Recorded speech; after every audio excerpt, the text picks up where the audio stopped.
Hello everyone. If I ask you to drink this water, will you drink it? Certainly not, because you will say, no, this is dirty.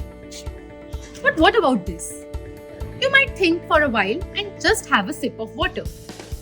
But what if I tell you that this water might have some invisible hazards such as micropollutants, harmful pathogens, microplastics, metals, which can be fatal for your health? You would probably think about it.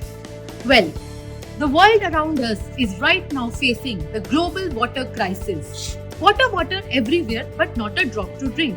This saying holds true because yes, certainly we have a lot of water around us, but that's not safe for us.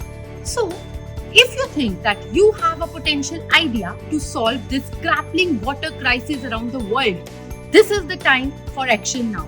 So we invite all those out-of-the-box innovative ideas from the young students, research scholars, innovators, entrepreneurs to submit your innovative ideas to this Water-A-Thon.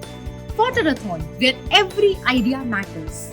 This is the biggest national idea exposition for SDG 6. The idea is to save water as much as possible for our future generations to come. So if you have innovative ideas, register now for Water-A-Thon, and the last date to submit your idea is 30th June. Thank you.